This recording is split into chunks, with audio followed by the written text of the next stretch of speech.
ఎన్నెన్ని కథలు చెప్పినారు, అరిచేతిలో వైకుంఠం చూపెట్టి ఏం చెప్పినారు. నేను మొన్న సూర్యాపేటకు పోయినా, అక్కడ జగదీష్ రెడ్డి గారు పిలిస్తే ఏదో కార్యక్రమం మన పార్టీ కార్యక్రమం ఉంటే పోయితే మన నాయకుడు ఒక ఆయన ఇంట్లో ఛాయ్ తాగుతందుకు ఆగమన్నాడు. ఆగితే ఆయన నాయకుడు వాళ్ళ అమ్మగారిని తీసుకొచ్చాడు. అన్న మా అమ్మ అని చెప్పిండు. ఎట్లున్నారమ్మా, బాగున్నారా, ఆరోగ్యం బాగుందా అని అడిగితే బాగానే ఉన్న బిడ్డ అన్నది. ఆ నాయకుడికి మొన్న ఈ మధ్యనే పెళ్ళయింది. ఆ పిల్లగాడు చిన్నోడు 25-26 ఉంటే మన రాజ్ కుమార్ పటేల్ లెక్కనే మొన్ననే లగ్గమైంది.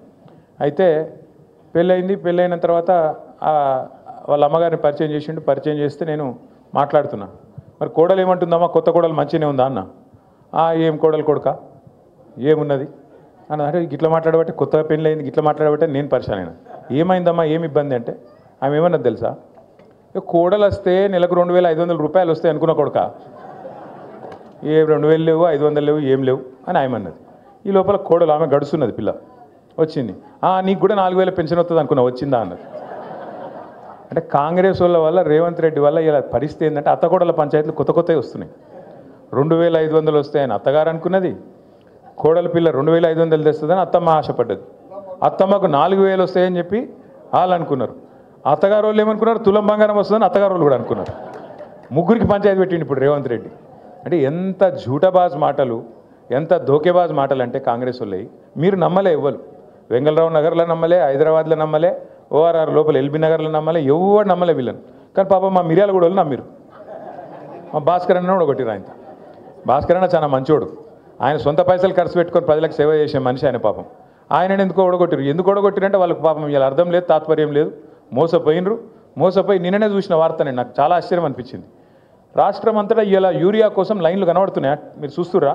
అంటే మీరందరూ ఎవరు వ్యవసాయం చేసే వాళ్ళు లేరు, కానీ వ్యవసాయ కుటుంబంకి వెళ్ళి వచ్చిన వాళ్ళు ఉంటారు కదా. మొత్తం రాష్ట్రంలో ఎక్కడ చూసినా ఎన్నికలకు ముందేమో హామీల జాతర, ఇవాళ ఎక్కడ చూసినా చెప్పుల జాతర ఉన్నది. దేనికి? యూరియా బస్తాల కోసం. మరి 10 ఏళ్ళు లేనిది ఇప్పుడేమైందిరా అయ్యా అని తెలుసుకుంటే మాకు స్పష్టమైన సమాచారం వచ్చింది. మొత్తం కాంగ్రెస్ వాళ్ళే యూరియా కూడా బుక్కుతున్నారు, డైవర్ట్ చేస్తున్నారు, బ్లాక్ మార్కెట్లో అమ్ముకుంటున్నారని సమాచారం వచ్చింది. నేను నిన్నగాక మొన్న గద్వాల పోయినా. గద్వాలలో చెప్పిన నేను, కాంగ్రెస్ వాళ్ళే యూరియా మొత్తం డైవర్ట్ చేస్తున్నారు, కాంగ్రెస్ వాళ్ళే యూరియాని బ్లాక్ మార్కెట్లో దందా చేస్తున్నారు, రైతులకు అందకుండా చేస్తున్నారు అని చెప్తే నన్ను నిన్న కూడా కాంగ్రెస్ వాడు తిట్టిండు. యూరియా అని అంటావా నువ్వు, అట్లా ఇట్లా డామ్ డుసుకొని తిట్టిండు. ఇప్పుడు పొద్దున వార్త చూస్తే ఇక వీళ్ళ మిర్యాల కూడా ఎమ్మెల్యే కొత్తగా గెలిచిన కాంగ్రెస్ ఆయన ఉన్నాడు కదా, ఆయన గన్మ్యాన్ ఒక లారీ యూరియా తీసుకుపోయిండట. ఆయన గన్మెన్. మరి గన్మెనే లారీ యూరియా తీసుకపోతే ఎమ్మెల్యే ఎంత ఎత్తుకపోవాలి? ఇక మరి మీరు ఒక లారీ లోడ్ గన్మెన్ ఎత్తుకపోతే ఎమ్మెల్యే సాబ్ కనీసం ఒక గోదామని ఎత్తుకపోవన్నా వద్దా? ఇజ్జత్ కా సవాల్. గట్లున్నది కాంగ్రెస్ వాళ్ళ కథ. ఆఖరి యూరియా కూడా బుక్తారే, నాకు అర్థం కాదు. అది కూడా తింటారా? రైతుల నోటికాడి ముద్ద గసంటోళ్ళు కాంగ్రెస్ వాళ్ళు. ఇక వాళ్ళు చెప్పిన అబద్ధాలు ఇని ఇప్పుడు వస్తారు మళ్ళీ గంగలరావు నగర్కి. తుమ్మల నాగేశ్వరరావు వస్తారు, పెద్ద మనిషి, మంత్రి కాబట్టి ఆయన కొద్దిగా వజూదు ఉంటుంది, ఏమని చెప్తే మన వజన్ ఉంటుందేమో అని మనం అనుకుంటాం. వచ్చి చెప్తాడు, అమ్మ మీకు తులం బంగారం ఇస్తా అంటాడు. ఈరోజు నేను చెప్తున్నా, రాసి పెట్టుకొని తులం బంగారం కాదు, వీళ్ళు మీ మెడల పుస్తలతాడు గుంజుకోకపోతే వాళ్ళే గొప్పోళ్ళు. పచ్చి లంగాలు కాంగ్రెస్ వాళ్ళు. తులం బంగారం కాదు, తులం ఇనిమియరు, మీ మెడల పుస్తలతాడు కూడా జాగ్రత్తగా పెట్టుకోరాలి వచ్చినప్పుడు, ఎందుకంటే మంచోళ్ళు అయితే కాదు. ఇంకెన్ని మాటలు చెప్పారు మీకు? 4000 పెన్షన్ ఇస్తాం, 2000 కాదు 4000. కేసీఆర్ ముసలమ్మకి ఇస్తున్నాడు, లేకపోతే ముసలాయికి ఇస్తున్నాడు, మేము ఇద్దరికి ఇస్తాం, ఇద్దరు కంపల్సరీ ఇస్తామన్నారు. వచ్చినాయా మరి 4000?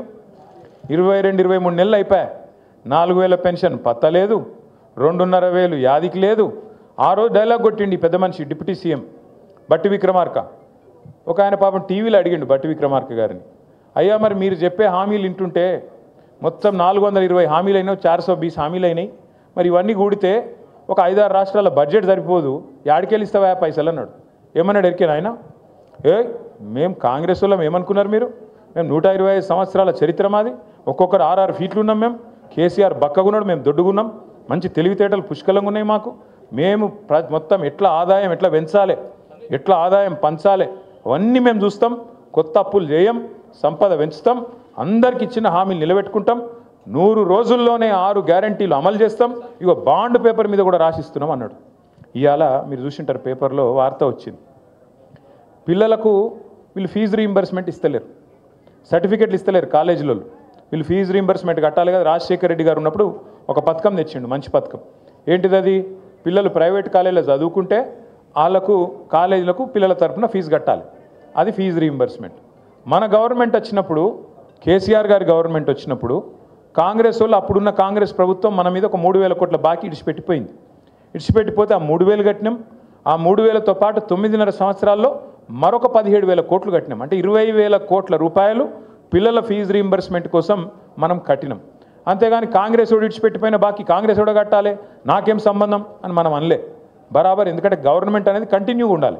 ఒకరు ఉంటాడు, నెక్స్ట్ ఇంకోటి వస్తాడు, అటెండ్కి ఇంకోటి వస్తాడు. ఎవరున్నా ప్రజలకు ఇచ్చిన వాగ్దానం అమలు చేయాలి. కాబట్టి మనం కట్టినాం. 10 ఏళ్లలో 20,000 కోట్లు కట్టినాం. నిన్న వీళ్ళు ఏమంటారు ఎరికైనా కాంగ్రెస్ వాళ్ళు? డిప్యూటీ సీఎం, ఏ డిప్యూటీ సీఎం అయితే మాట ఇచ్చిండో మాకు తెలుసు, 100 సంవత్సరాల పార్టీ, 120 సంవత్సరాల పార్టీ, రాష్ట్రాన్ని ఎట్లా నడపాలో మాకు తెలిసినట్టు ఎవరికి తెలియదు అని చెప్పిన పెద్ద మనిషి నిన్న చెప్తున్నాడు, మీకు ఫీజు రీయింబర్స్మెంట్ ఇచ్చినందుకు మాకు అక్కడ పైసలు లేవట విద్యార్థులకు. అంటే ఎంత అన్యాయం అంటే 13 లక్షల మంది విద్యార్థులు, ఒక్కరు కాదు ఇద్దరు కాదు, 13 లక్షల మంది విద్యార్థులకు ఇలా శటగోపం పెడుతున్నది కాంగ్రెస్ పార్టీ. వాళ్ళు సర్టిఫికెట్లు తీసుకోలేకుండా కాలేజీలకి వెళ్ళి వాళ్ళని ఆగం చేస్తున్నది కాంగ్రెస్ పార్టీ. ముస్లింలు కావచ్చు, ఎస్సీలు కావచ్చు, ఎస్టీలు కావచ్చు, బీసీలు కావచ్చు, లేదా అగ్రవర్ణాల్లో ఉండే పేదలు కావచ్చు, బాగుండాలే, చదువుకోవాలనే ఉద్దేశంతో ఒక మంచి పథకం ఆనాడు రాజశేఖర రెడ్డి గారు పెడితే దాన్ని కొనసాగించింది కేసీఆర్ గారి ప్రభుత్వం. మనం ఎన్నడూ వివక్ష చూపెట్టలేదు. చంద్రబాబు నాయుడు గారు ఏమన్నా మంచి పథకం తెచ్చింటే దాన్ని కూడా కొనసాగించినాం. రాజశేఖర రెడ్డి గారు ఏమైనా తెచ్చింటే దాన్ని కొనసాగించినాం. రోషయ్య గారు ఏమైనా తెచ్చింటే దాన్ని కొనసాగించినాం. అట్లాగే కిరణ్ కుమార్ రెడ్డి ఏమైనా మంచి పని చేస్తే దాన్ని కూడా కొనసాగించినాం. తర్వాత మన పథకాలు మనం తెచ్చినాం. రైతు బంధు కావచ్చు, కళ్యాణ లక్ష్మి కావచ్చు, షాదీ ముబారక్ కావచ్చు, ఒక ఆడపిల్ల ప్రసూతి అయితే కేసీఆర్ కిట్ కావచ్చు, చెప్పుకుంటూ పోతే 100 పథకాలు మన ప్రభుత్వం వచ్చినాక చేసినాం. మనమేమో అట్లా పని చేసినాం. ప్రభుత్వం అనేది కంటిన్యూస్గా ఉండాలి, మనం ఎవ్వల మీద కక్ష పెట్టుకోవద్దు అని మనం పనిచేసినాం. వీళ్ళ వ్యవహారం ఎట్లుంది? కేసీఆర్ పేరున్నది, కేసీఆర్ కిట్లా కట్ చేసి పారేయండి. ఇవాళ రాష్ట్రంలో 14 లక్షల మంది ఆడబిడ్డలకు ప్రభుత్వ ఆసుపత్రుల్లో ప్రసూతులు పెరగాలని చెప్పి వాళ్ళకు కేసీఆర్ కిట్లు ఇచ్చింది బీఆర్ఎస్ ప్రభుత్వం. కానీ కాంగ్రెస్ ప్రభుత్వం వచ్చిన తర్వాత ఒక్క కేసీఆర్ కిట్ వచ్చిందా? కేసీఆర్ గారు ఉన్నప్పుడు బతుకమ్మకు ఒక కానుకగా, చిరు కానుకగా బతుకమ్మ చీరలు వచ్చేది. రంజాన్ వస్తే రంజాన్కు రంజాన్ తోఫా వచ్చేది. క్రిస్మస్కు క్రిస్మస్ కానుక వచ్చేది. ఇవాళ చీర కాదు, జాకెట్ ముక్క పెడుతుండ వీడు కనీసం. ఇక మళ్ళీ పెద్ద పెద్ద మాటలు, ఇందిరమ్మ రాజ్యము, ప్రజాపాలన, ఆడబిడ్డలు అందరినీ కోటీశ్వరులు చేస్తా. నేను చెప్తున్నా కదా, కోటీశ్వరులు చేసుడు కాదు, మీ మెడల పుస్తల తాడు ఎత్తుకపోతే వీడే మంచోడు. గంత దుర్మార్గమైన ప్రభుత్వం ఇవాళ ఈ రాష్ట్రంలో ఉన్నది.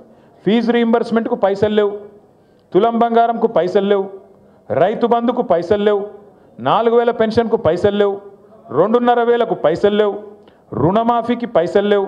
ఆఖరికి మీ వెంగళరావు నగర్ డివిజన్లో రోడ్డు మీద పొక్కలు పడితే పొక్కలు ఉడిస్తేందుకు పైసలు లేవు, లైట్లు వెలుగుతలేవు, చెత్త తీసేటోడు దిక్కులేడు. ఇది వాస్తవం. ఇవాళ నేను చెప్పేది వాస్తవమా కాదా?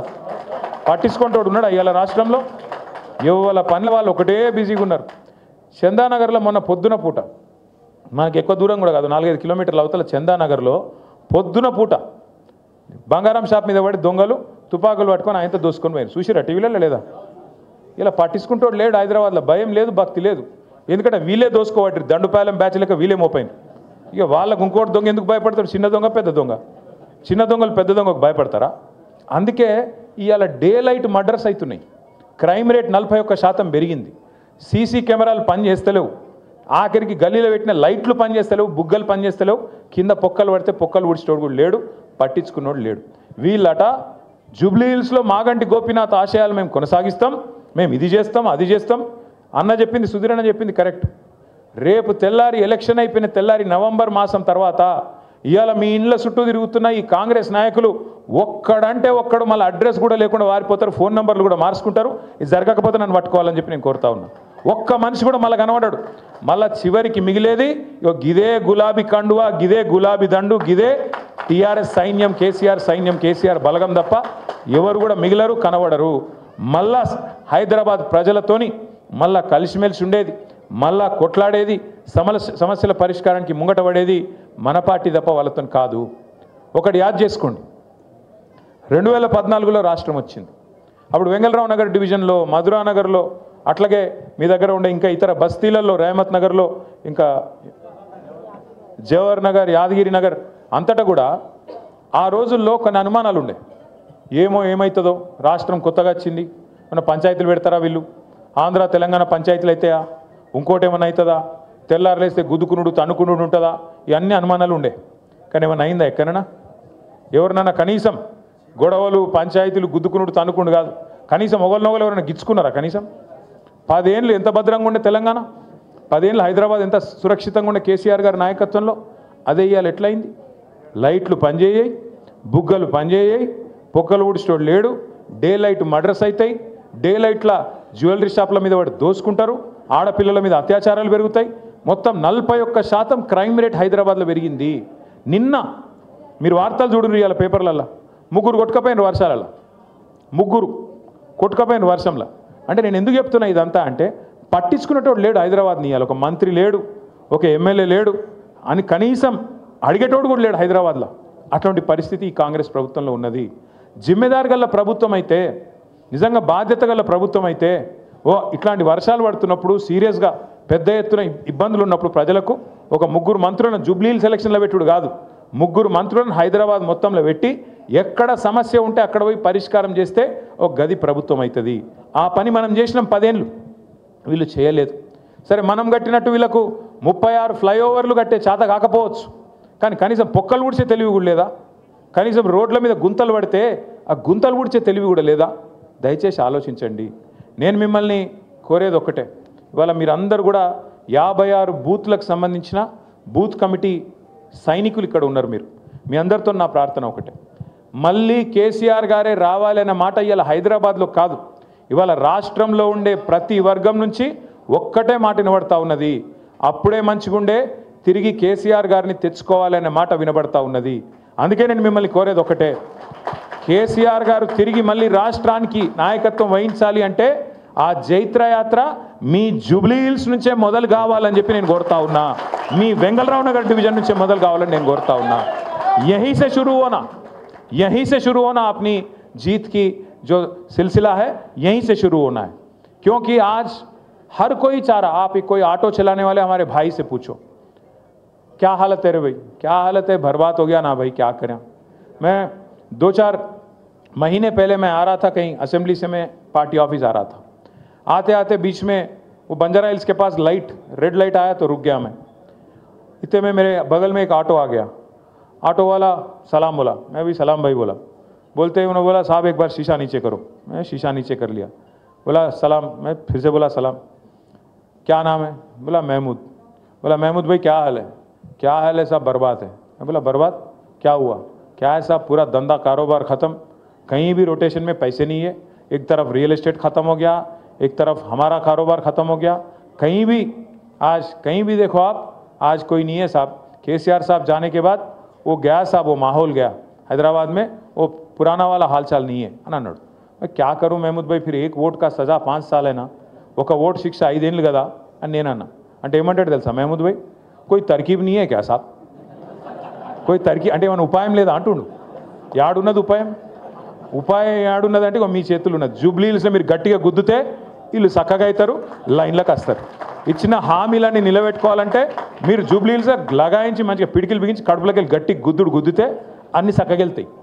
తులం బంగారం వెళ్ళాలి, 2500 రూపాయలు వెళ్ళాలి, ముసలోళ్ళకు 4000 పెన్షన్ వెళ్ళాలంటే మీరు ఇప్పుడు మళ్ళీ అటు ఓటేసి మళ్ళీ ఇటు అడిగినాం అనుకో, రేవంత్ రెడ్డి ఏమంటాడు, మాకే ఓటేసారు జూబ్లీహిల్స్ ప్రజలు, మేము ఒక్క హామీ నిలబెట్టుకోకపోయినా, అన్ని లంగ మాటలు చెప్పినా, అన్ని దొంగ మాటలు చెప్పినా, జూటా మాటలు చెప్పినా నాకే ఓటేసారు, కాబట్టి వీళ్ళకి ఇచ్చేదేమన్నది లేనేలేదు. కానీ రేవంత్ రెడ్డిని అని తప్పులేదు. రేవంత్ రెడ్డి అనేట ఆయన చాలా నిజాయితీ గల మోసగాడు. ఆయన ఏ మాట కామాట చెప్పుకోవాలి పోయి, ఎందుకంటే ఆయన ముందే చెప్పిండు, ఎలక్షన్ ముందే ఏం చెప్పిండు, ప్రజలు మోసం చేసేటోళ్ళనే నమ్ముతారు, మోసగాళ్ళనే నమ్ముతారు, అందుకే మేము మోసం చేస్తామని చెప్పిండు. పాపం ఆయన చాలా నిజాయితీ గల మోసగాడు, ఆయన అన్ని తప్పులేదు. కాకపోతే బాధ ఎక్కడ అనిపిస్తుంది అంటే, మనం మంచి మంచి వాళ్ళని చూసినాం, ముఖ్యమంత్రులను, ఓ చంద్రబాబు నాయుడుని చూసినాం, ఇదే రాష్ట్రంలో మనందరం చూసినాం, ఓ ఎన్టీ రామారావుని చూసినాం, తర్వాత అటెనక రాజశేఖర రెడ్డి సాబ్ని చూసినాం, రోషయ్య గారిని చూసినాం, కేసీఆర్ గారిని చూసినాం. పెద్ద పెద్ద మనుషులను చూసినాక ఇలా రేవంత్ రెడ్డిని చూస్తుంటే ఎక్కడో అజం అవుతలేదు. ఏమిటికంటారా, నాకేం పగలేదు, పంచాయతీ లేదు, ఏమిటికంటారా? ఎవడన్నా ముఖ్యమంత్రి నేను సెక్రటేరియట్లో లంకె బిందెలు ఉంటాయనుకొని వచ్చిన భయ్, లంకె బిందెలు ఉంటాయి సెక్రటేరియట్లో, లంకె బిందెల కోసం ఎవడు తిరుగుతాడు? అర్ధరాత్రి తువాలలు కప్పుకొని తటపారలు పట్టుకొని తిరిగేది దొంగలు కూడా ముఖ్యమంత్రి లంకె మీదలు ఉంటాయంటాడు సెక్రటేరియట్లో గట్లు ఉన్నాడు ఈయన. రెండోది నేను అడుగుతా, ఇప్పుడు ఈ అర్రల ఈ రూమ్లో ఎవరన్నా అప్పు లేని వాళ్ళు ఉన్నారా? అప్పు ఖర్జా नहीं है सो आदमी कोई है यहाँ पे है तो हाथ उठा. అప్పు లేని వాళ్ళు ఎవరు ఉన్నారమ్మా? దేదీప్యానికి ఉన్నదా లేదా? అప్పు ఉన్నది. మీ లేడీ సింగం కూడా అప్పు ఉందంట. సబ్కే పాస్ అప్పు.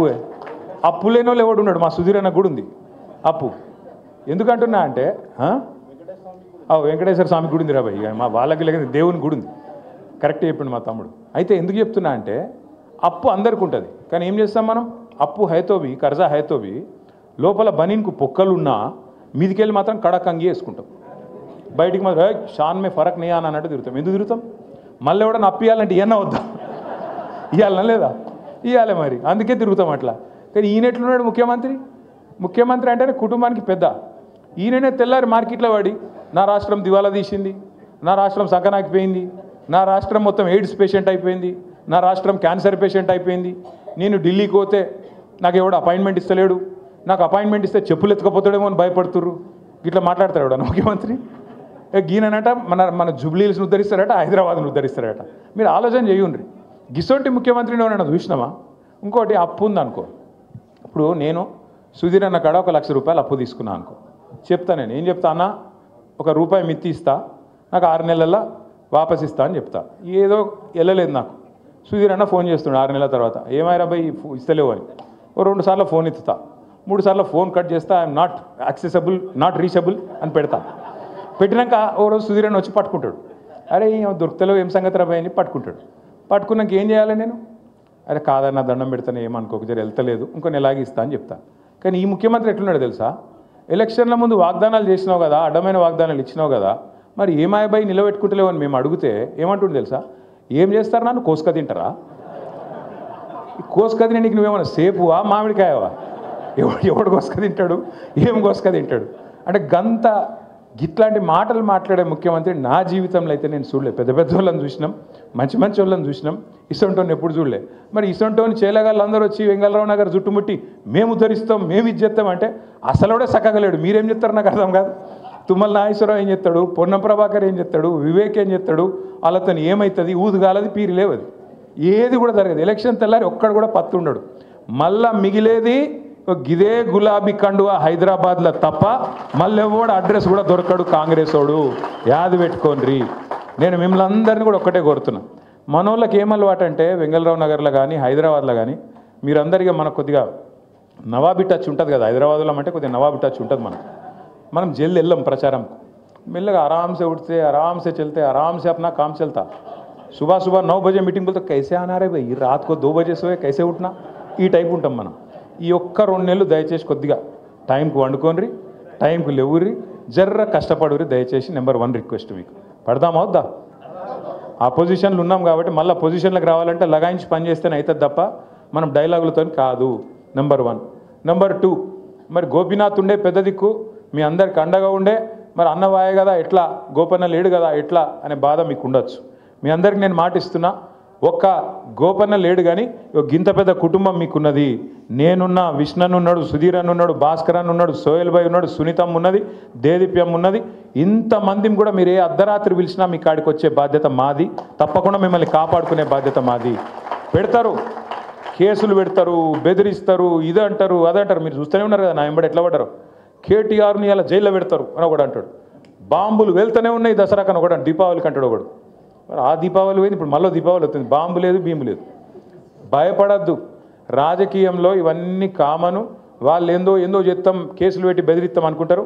భయపడితే మనం లీడర్లం కూడా కాదు. బరాబర్ కొట్లాడాలి. ఒక పీజేఆర్ కొట్లాడినట్టు, ఒక కేసీఆర్ కొట్లాడినట్టు, ఒక గోపీనాథ్ కొట్లాడినట్టు బరాబర్ మనం గల్లీలో నిలబడాలి. అన్యాయానికి ఖిలాఫ్గా మాట్లాడాలి, కొట్లాడి నిలదీసి మన పార్టీని మళ్ళొక్కసారి గెలిపించుకోవాలని చెప్పి నేను విజ్ఞప్తి చేస్తా ఉన్నాను. ఇంకొక అలవాటు మన హైదరాబాద్లోకి ఇంకొక అలవాటు ఏంటంటే, ఇప్పుడు నేను పాంప్లెట్ తయారు చేసినాను. ఇప్పుడు మీ దగ్గర 56 బూతులు ఉన్నాయి. ఇక ఒక్కొక్క బూత్కి ఇట్లా తయారు చేయించినాం మీకు మంచిగా బందోబస్తుగా. ఆ బూత్లో ఓటర్లు ఎవరు, వాళ్ళు ఎక్కడోళ్ళు, ఏం పేరు, వాళ్ళ నెంబర్ ఏంది, ఫోన్ నెంబర్ ఏంది, అన్నీ కూడా. ఫోన్ నెంబర్ లేదు కానీ మిగతా అన్నీ ఉన్నాయి మన కాడ, ఫోన్ నెంబర్లు కూడా ఉన్నాయా. ఇగో ఇది బూత్ నెంబర్ 204. బూత్ నెంబర్ 204 వాళ్ళు ఒక్కసారి చేయలేవట్టు బూత్ కమిటీ వాళ్ళు.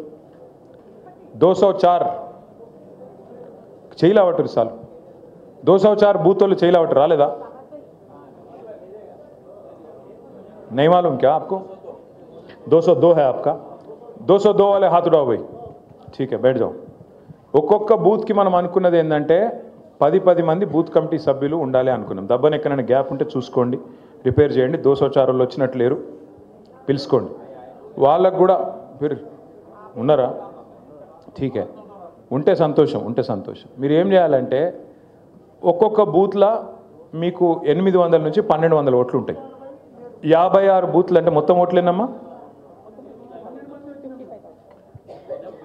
अच्छा इधर है 204 ठीक सही है 55,000 ఎంత ఓట్లు 55,000 సో 55,000 ఓట్లు ఉన్నాయి మొత్తం 56 బూత్లు ఉన్నాయి అంటే 800 आराम से खामोश भाई बात करने दो जावेद भाई बात करने दो సో 56 బూత్లు ఉన్నాయి 56,000 ఓట్లు ఉన్నాయి అంటే 800 నుంచి 1200 ఓట్లు ఒక్కొక్క బూత్లో ఉన్నాయి ఇప్పుడు మనం ఏం చేయాలి ఎలక్షన్ ఇంకో నెలకో నెలన్నరకో 2 నెలలకో ఉంటుంది మనం ఏం చేయాలంటే మొత్తం వెంగళరావు నగర్ డివిజన్ యుద్ధం అంతా మనం చేయలేము ఎవరు ఇస్తా వాళ్ళు వంచుకోవాలి ఒక 25 ఇండ్లకు ఒకరు బాధ్యులు ఉంటారు 25 ఇండ్లు అంటే 100 మందికి ఒకరు 100 ఓట్లకు ఒకరు బాధ్యత ఉంటుంది వాళ్ళ కాడికి మనం పోవాలి కూర్చోవాలి ముచ్చట పెట్టాలి మన వాళ్ళకి ఏం అలవాటు హైదరాబాద్లో ఒక పాంప్లెట్ ఇచ్చినాం అనుకో ఆ పాంప్లెట్ ఇలా పట్టుకొని ఇటు నడుచుకుంటూ పోకుండా ఇట్లా వారే వెళ్ళిపోతారు ఎవరైనా ఇల్లు బంద్ ఉందనుకో తలుపు ఆ తలుపు కిందికి ఇట్లా సందులోకి వెళ్ళి నూకుతారు అవతల పడతారు గట్లా నడవదు ఎలక్షన్ ఇప్పుడు ఏం చేయాలంటే మనం కొద్దిగా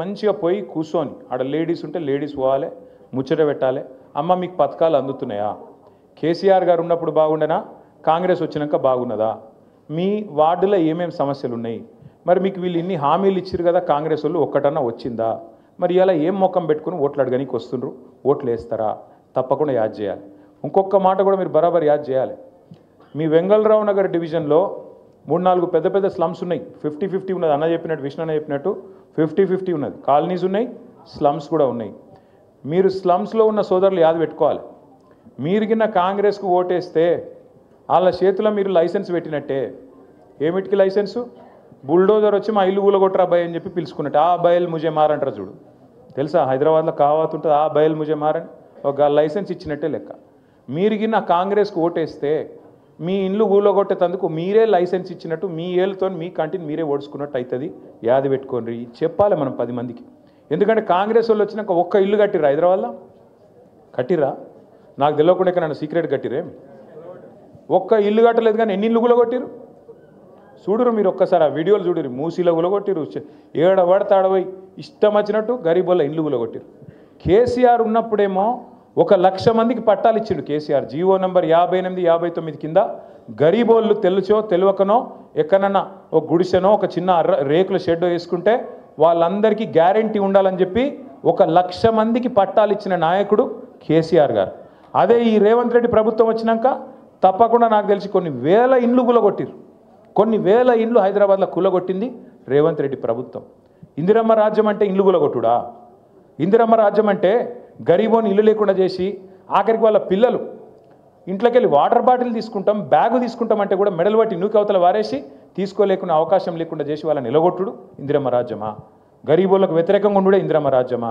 ఈ మాట మనం చర్చలో పెట్టాలి మీరు గిన్న పొరపాటున కాంగ్రెస్కు ఓటేస్తే మీ ఇల్లు మీరు గూలగొట్టమని లైసెన్స్ ఇచ్చినట్టే అవుతుంది మరి మీ ఇష్టం హైడ్రా వస్తుంది బుల్డోజర్ వస్తుంది మీ ఇల్లు గూలగొడుతుంది ఆ తర్వాత మీరు ఎడవద్దు మమ్మల్ని అడగద్దు అనే మాట బరాబర్ చెప్పాలి తప్పకుండా యాద్ చేయాలి ఈ మాట అట్లాగే ఇంకొక మాట కూడా కంపల్సరీ చెప్పాలి మాగంటి గోపీనాథ్ గారు ఆనాడు 3 సార్లు మీ శాసనసభ్యుడిగా మీ సేవలోనే ఆయన మరణించిండు మరి అట్లాంటి మాగంటి గోపీనాథ్ గారికి నిజమైన నివాళి అంటే ఖచ్చితంగా మళ్ళీ మనం జూబ్లీహిల్స్ గెలిచి నివాళి అర్పించినట్టయితేనే బాగుంటుంది కంపల్సరీ ఆయనని యాద్ చేసుకొని తప్పకుండా కూడా మనం మరి మళ్ళొక్కసారి ఆయన యాదిలో మనం గెలిపించుకోవాలనే మాట కూడా మనం చెప్పాలి అట్లాగే మీ అందరు నేను కోరుతా ఉన్నా ఉంటాయి ఇల్లు అన్నాక పంచాయతీలు ఉంటాయి ఇప్పుడు ఒక ఇంట్లో రాత్రికి ఏం తిందాం ఏం కూర వండుకుందాం అంటేనే 4 రకాల అభిప్రాయాలు ఉంటాయి కొడుకోడు చెప్తుంది బిడ్డోడు చెప్తుంది తండ్రి ఒకటి చెప్తాడు తల్లి ఒకటి చెప్తుంది కానీ ఆఖరికి అనుకొని ఏదో ఒక మాట మీదకి వచ్చి